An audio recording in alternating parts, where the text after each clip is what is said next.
Hey everybody, stay three. A buddy of mine sent me a message that kind of made me realize that I didn't really explain very well about the food that I have right now until I can get some healthier food.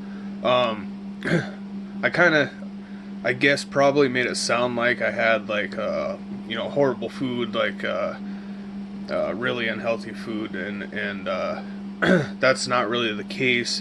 The kind of food that I had bought before I ran out of money until the next paycheck is like ramen and lunch meat and stuff like that. And so I kind of wanted to specify because I kind of just chalked it up to a vague reason.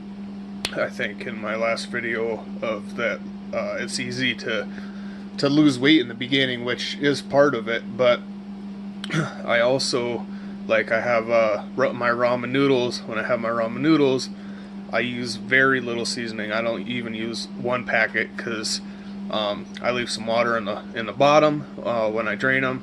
I put my seasoning packet in there, I stir it all up, then I drain the water. So most of the seasoning packet goes down the drain. So there's not a ton of seasoning that is used, and that cuts back on quite a few calories, and you don't get a ton of sodium that dehydrates you and everything like that. And I think it's a pretty no-brainer for everybody that they know that being hydrated helps a lot.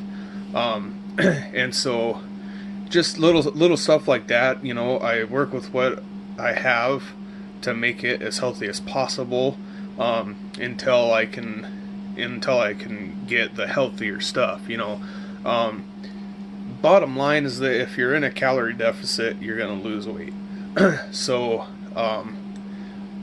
it's healthier to have the healthier foods, and healthier foods are normally have less calories, so you can eat a lot more, fill yourself up, which really helps. But the bottom line is just because you don't have healthy food, it doesn't mean you can't lose weight. Because if you're in a calorie deficit, you're going to lose weight. And that's another thing I want to touch on. After many times of trying to lose weight, I've kind of realized that it's not a good idea. At least for me, I know there's some people out there that have to have very structured ways of doing things. But for me, the more I obsess over things, the worse it is for me, and the harder it is for me to stick with it. So I've kind of learned, and this time around, I'm going to do it even more so. It helped me out last time I lost weight, and I think it's going to help tremendously this time because I'm even more aware that this is the case. I'm making it very easy on myself. So I'm going to do some calorie counting. There needs to be some realization of what's being taken in. But the way I am doing things is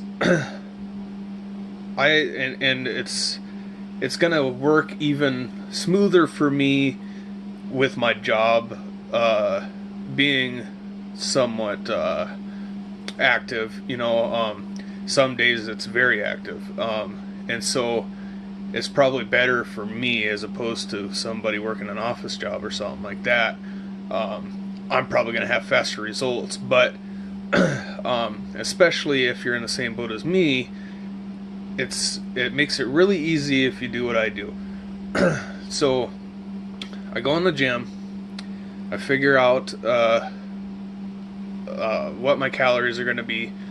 Some machines will give a fairly accurate depiction of what your calories were burned, like elliptical machines and stuff like that.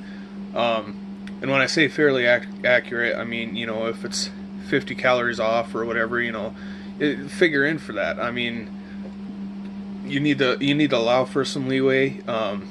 It's better to assume that you're eating more calories than you are, or that you're burning less calories than you're actually burning.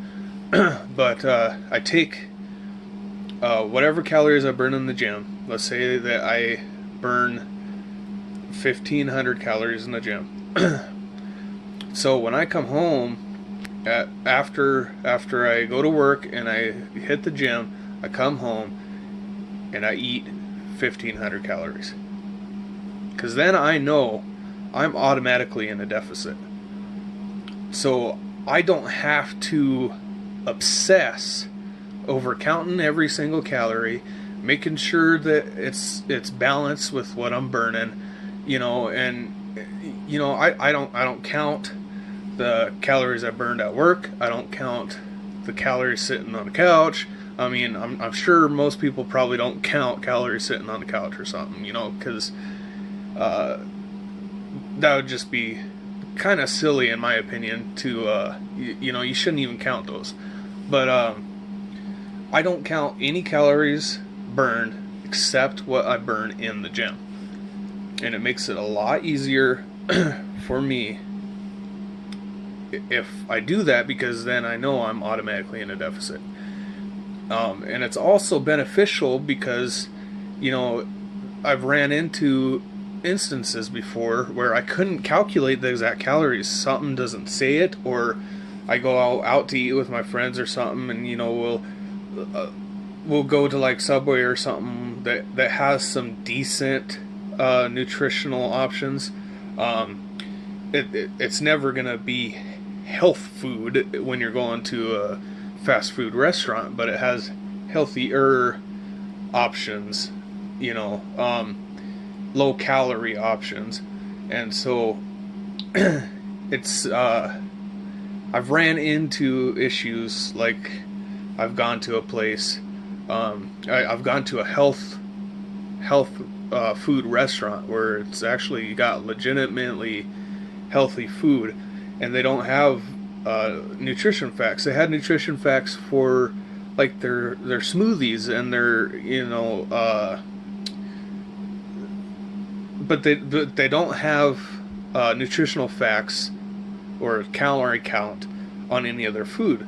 And so it's a whole lot of itemizing every vegetable and meat and all of that into like MyFitnessPal or whatever like that, and so that I'm trying to figure out these calories. And it's just, if I know that I'm in a calorie deficit, then I don't have to worry about being exact, precise with counting my calories. So when I run into an issue like that where I can't figure out what the calories are, I can figure out about what they are, and then I am confident that I'm still going to lose weight because I have this leeway, because I didn't count any calories I burned at work or anything.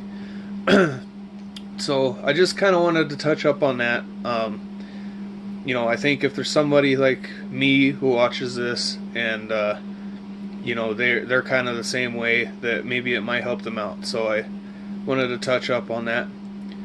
Anyways, that's all I'm going to say for today. Day 3 in the books.